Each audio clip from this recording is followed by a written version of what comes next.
I'm a 24-year-old Chinese guy, and I want to share a chilling experience I had while driving towards Genting on Karak Highway, one of Malaysia's most haunted roads. It was a dark, stormy night, and the rain was coming down so heavily that I could barely see through the windshield.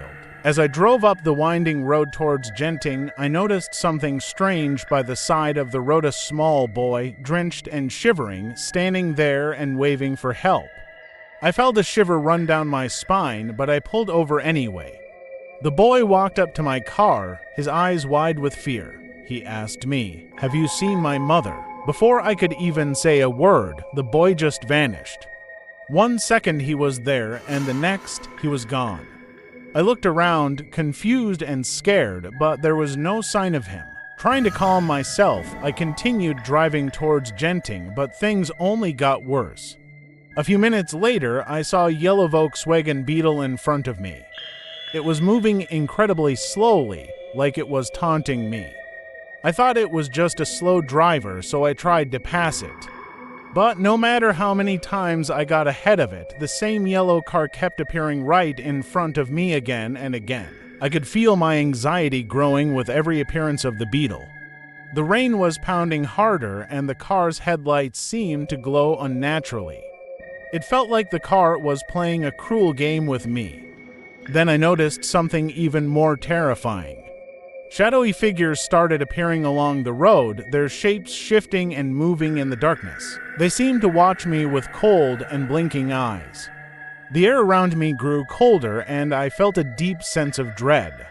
Just when I thought things couldn't get worse, the yellow Beetle suddenly stopped right in the middle of the road.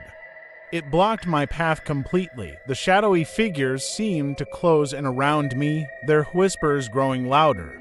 I felt trapped and surrounded by a cold, eerie presence. In a panic, I slammed my foot on the gas and swerved around the Beetle.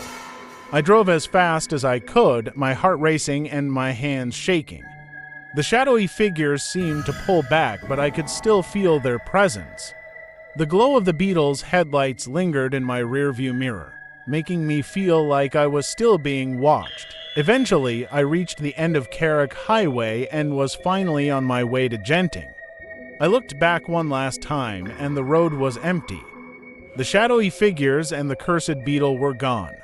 I made it out, but the fear from that night still haunts me. Karak Highway is famous for its ghostly stories, and what I experienced was a chilling reminder that sometimes the darkness hides more than we can ever imagine. So, if you ever find yourself driving on Karak Highway at night, especially if you're heading towards Genting, remember, you're never truly alone. The shadows in the dark might be closer than you think.